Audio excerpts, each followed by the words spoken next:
ಭಾರತ ಮತ್ತು ಪಾಕಿಸ್ತಾನ ನಡುವಿನ ಸಂಬಂಧ ಕೇವಲ ಕ್ರೀಡೆಗಷ್ಟೇ ಸೀಮಿತವಾಗಿದೆ. ಅದು ಕೂಡ ಬಿಗ್ ಟೂರ್ನಮೆಂಟ್ಸ್ ಅಂತ ಬಂದಾಗ ಮಾತ್ರ. ಈಗಂತೂ ಎರಡೂ ದೇಶಗಳು ಪರಸ್ಪರ ದೇಶಗಳಿಗೆ ಪ್ರವಾಸವನ್ನು ಕೂಡ ಮಾಡ್ತಾ ಇಲ್ಲ. ಗೇಮ್ಸ್ ಇದ್ದಾಗ ತಟಸ್ಥ ಸ್ಥಳದಲ್ಲಿ ಆಡ್ತಾ ಇದ್ದಾರೆ.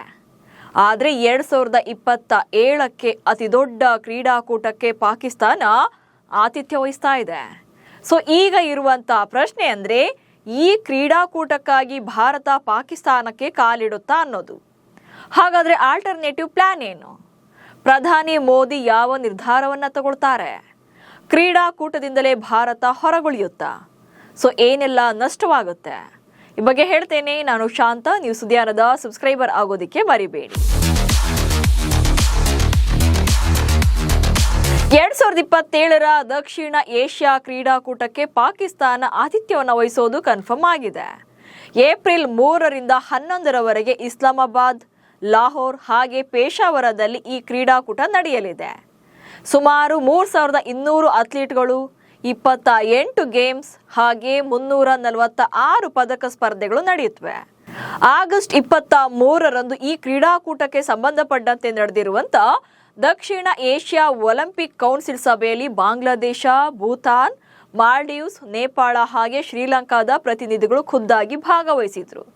ಆದರೆ ಭಾರತದ ಪ್ರತಿನಿಧಿಗಳಾಗಿ ಡಾಕ್ಟರ್ PT ಉಷಾ, ರಘುರಾಮ್ ಅಯ್ಯರ್ ಹಾಗೆ ಅಜಯ್ ನರನಾಗ್ ವರ್ಚುವಲ್ ಸಭೆಯಲ್ಲಿ ಪಾಲ್ಗೊಂಡಿದ್ರು. ಯಾಕಂದ್ರೆ ಈ ಸಭೆ ಪಾಕಿಸ್ತಾನದಲ್ಲಿ ನಡೆದಿತ್ತು. ಹೀಗಾಗಿ ಭಾರತ ಪ್ರತಿನಿಧಿಗಳು ಹೋಗಿಲ್ಲ, ವರ್ಚುವಲ್ ಮೀಟಿಂಗ್ ಮೂಲಕ ಅಟೆಂಡ್ ಆಗಿದ್ರು. ಸೊ ಅಲ್ಲಿಗೆ ಸಭೆಯೇನೋ ಆಗಿದೆ.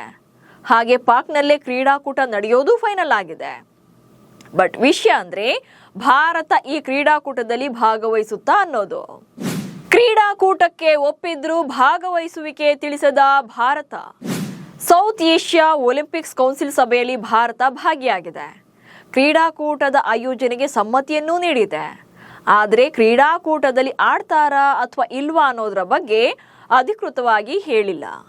ಇದಕ್ಕೆ ಮುಖ್ಯ ಕಾರಣವೇ ಭಾರತ ಪಾಕಿಸ್ತಾನ ನಡುವಿನ ರಾಜಕೀಯ ಹಾಗೆ ಕ್ರೀಡೆಯಲ್ಲಿನ ವೈಮನಸ್ಸುಗಳು. ಭಾರತ ಪಾಕ್ ಆಟಗಾರರು ಬಹುರಾಷ್ಟ್ರೀಯ ಕ್ರೀಡಾಕೂಟಗಳಲ್ಲಿ ಭಾಗವಹಿಸೋದಕ್ಕೆ ಅವಕಾಶ ನೀಡಿದ್ರೂ ಕೂಡ ಎಲ್ಲಿಯೂ ಕೂಡ ದ್ವಿಪಕ್ಷೀಯ ಸರಣೆಗಳಿಗೆ ಅವಕಾಶ ಸಿಕ್ಕಿಲ್ಲ.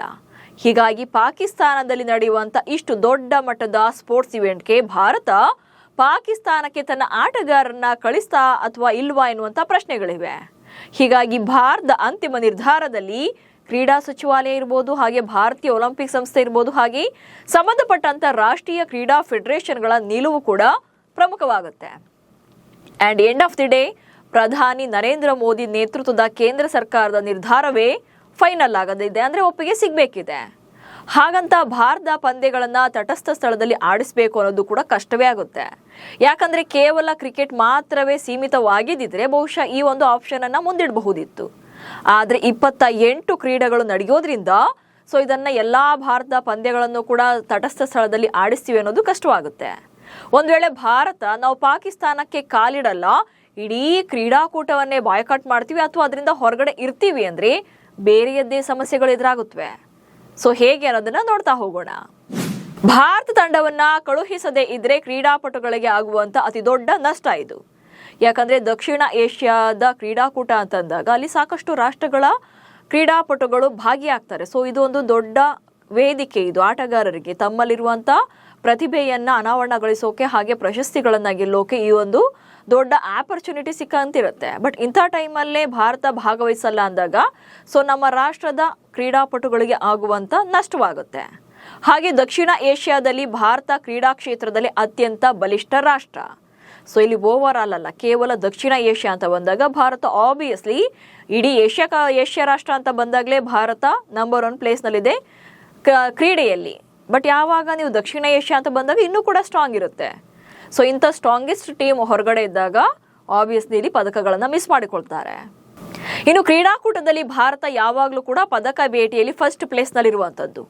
ದಕ್ಷಿಣ ಏಷ್ಯಾಗಳ ಕ್ರೀಡಾಕೂಟ ಅಂತ ಬಂದಾಗ ಸೊ ಪದಕ ಬೇಟೆಯಲ್ಲಿ ಭಾರತ ಯಾವತ್ತಿಗೂ ಕೂಡ ಸ್ಟ್ರಾಂಗೆಸ್ಟ್ ಟೀಮ್ ಆಗಿರುತ್ತೆ. ಅದು ಅಲ್ಲದೆ ಪದಕಗಳ ಸಂಖ್ಯೆಯಲ್ಲಿ ಭಾರತ ಯಾವತ್ತಿಗೂ ಕೂಡ ನಂಬರ್ 1 ಪ್ಲೇಸ್ನಲ್ಲಿರುತ್ತೆ. ಹಾಗೆ ಭಾರತೀಯ ಅಥ್ಲೀಟ್ಗಳು 100 ಪದಕಗಳನ್ನು ಗೆಲ್ಲುವಂಥ ಅವಕಾಶ ಕೂಡ ಕೈ ತಪ್ಪುತ್ತೆ. ಇಲ್ಲಿ 300+ ಪದಕ ಬೇಟೆಯಾಡುವಂಥ ಸಾಧ್ಯತೆಗಳಿದೆ ಅಥವಾ ಅವಕಾಶಗಳಿದೆ. ಭಾರತೀಯ ಅಥ್ಲೀಟ್ಗಳು 100 ಪದಕಗಳನ್ನು ಗೆಲ್ಲೋ ಅವಕಾಶವನ್ನು ತಪ್ಪಿಸ್ಕೊಳ್ತಾರೆ ಒಂದು ವೇಳೆ ಭಾರತ ನಾವು ಈ ಕ್ರೀಡಾಕೂಟದಿಂದ ಹೊರಗುಳಿತೀವಿ ಅಂದರೆ. ಅದು ಅಲ್ಲದೆ ಭಾರತ ಈ ಕ್ರೀಡಾಕೂಟದಲ್ಲಿ ಇಲ್ಲದೆ ಇದ್ರೆ ಪೈಪೋಟಿ ಹಾಗೆ ರೋಚಕತೆ ಸ್ವಲ್ಪ ಕಡಿಮೆ ಆಗುತ್ತೆ. ಯಾಕಂತಂದ್ರೆ ಭಾರತವೇ ಇಲ್ಲಿ ಮೇನ್ ಹೈಲೈಟ್. ಸೊ ಇಂಥ ಭಾರತವೇ ಇಲ್ಲಿ ಕ್ರೀಡಾಕೂಟದಲ್ಲಿ ಇಲ್ಲ ಅಂದಾಗ ಸೊ ಆ ಒಂದು ಕ್ರೀಡಾಕೂಟದ ಇಮೇಜ್ ಕೂಡ ಕಡಿಮೆ ಆಗುತ್ತೆ. ಇನ್ನು ಇತರ ದೇಶಗಳ ಕ್ರೀಡಾಪಟುಗಳಿಗೂ ಕೂಡ ಬಲಿಷ್ಠ ತಂಡದ ವಿರುದ್ಧದ ಸ್ಪರ್ಧೆ ಮಿಸ್ ಆಗುತ್ತೆ. ಇಲ್ಲಿ ಬೇರೆ ಬೇರೆ ರಾಷ್ಟ್ರಗಳ ಕ್ರೀಡಾಪಟುಗಳಿಗೆ ಒಂದು ರೀತಿಯಾಗಿ ಸ್ಫೂರ್ತಿ ಸಿಗಬೇಕು ಕ್ರೀಡೆಯಲ್ಲಿ ಅಂದಾಗ ಸೊ ಭಾರತದಂತ ಬಲಿಷ್ಠ ತಂಡಗಳ ಎದುರು ಅವರು ಕಾಂಪೀಟ್ ಮಾಡಬೇಕಾಗುತ್ತೆ. ಸೊ ಒಂದಷ್ಟು ಕಲಿಯೋದು ಕೂಡ ಇರುತ್ತೆ. ಸೊ ಪ್ರತಿ ಸಲ ಗೆದ್ದಾಗ್ಲೇ ಕಲಿತಿದ್ದೀವಿ ಅಂತಲ್ಲ, ಸೋತಾಗ್ಲೂ ಕೂಡ ಕಲಿಯೋ ಸಾಕಷ್ಟು ಇರುತ್ತೆ. ಹೀಗಾಗಿ ಸೊ ಇತರ ದೇಶಗಳ ಕ್ರೀಡಾಪಟುಗಳು ಇರ್ತಾರಲ್ಲ, ಸೊ ಅಂಥವ್ರಿಗೆಲ್ಲ ಭಾರತದ ವಿರುದ್ಧ ಆಡಿದಾಗ ಅಟ್ಲೀಸ್ಟ್ ಒಂದು ಫೈಟ್ ಕೊಡೋಕ್ಕಿರ್ಬೋದು ಅಥವಾ ಭಾರತೀಯ ಆಟಗಾರರನ್ನು ತಿಳ್ಕೊಳ್ಳೋಕ್ಕೆ ಈ ಥರದಾದಂಥ ವೇದಿಕೆ ಸಿಗೋದು ಅತಿ ದೊಡ್ಡ ಆಪರ್ಚುನಿಟಿ ಆಗುತ್ತೆ. ಬಟ್ ಇದನ್ನ ಮಿಸ್ ಮಾಡಿಕೊಳ್ತಾರೆ ಒಂದು ವೇಳೆ ಭಾರತ ಭಾಗ್ಯ ಆಗಿಲ್ಲ ಅಂದ್ರೆ. ಹಾಗೆ ಭಾರತೀಯ ಮಾರುಕಟ್ಟೆ ಮತ್ತು ಪ್ರೇಕ್ಷಕರು ಇಲ್ಲದೇ ಇದ್ರೆ ಕ್ರೀಡಾಕೂಟಕ್ಕೂ ಕೂಡ ನಷ್ಟವೇ. ಈವನ್ ಕ್ರಿಕೆಟ್ ಅಂತ ಬರಲಿ ಅಥವಾ ದಕ್ಷಿಣ ಏಷ್ಯಾ ಅಥವಾ ಏಷ್ಯಾ ಅಂತಾನೆ ಬಂದಾಗ ಭಾರತೀಯ ಕ್ರಿಕೆಟ್ ಅಥವಾ ಭಾರತೀಯ ಸ್ಪೋರ್ಟ್ಸ್ ಪರ್ಸನ್ಗಳು ಭಾಗಿಯಾಗುವುದು ಅತಿ ದೊಡ್ಡ ಮ್ಯಾಟರ್ ಆಗುತ್ತೆ. ಯಾಕಂದ್ರೆ ಇಲ್ಲೇ ಅತಿ ದೊಡ್ಡ ಮಾರ್ಕೆಟ್ ಇರುವಂಥದ್ದು, ಜೊತೆಗೆ ವ್ಯೂವರ್ಶಿಪ್ ಕೂಡ ಇರುವಂಥದ್ದು. ಸೊ ಇಲ್ಲಿ ಅತಿ ದೊಡ್ಡ ಬೆಂಬಲ ಸಿಕ್ಕಿಲ್ಲ ಅಂದ್ರೆ ಆಬ್ವಿಯಸ್ಲಿ ಅದು ಕ್ರೀಡಾಕೂಟಕ್ಕೂ ಕೂಡ ನಷ್ಟನೇ ಆಗುತ್ತೆ. ಹಾಗೆ ಕ್ರೀಡಾಕೂಟದ ಪ್ರಾಯೋಜಕತ್ವ ಹಾಗೆ ಆದಾಯದ ಮೇಲೂ ಕೂಡ ಪರಿಣಾಮ ಬೀರುತ್ತೆ.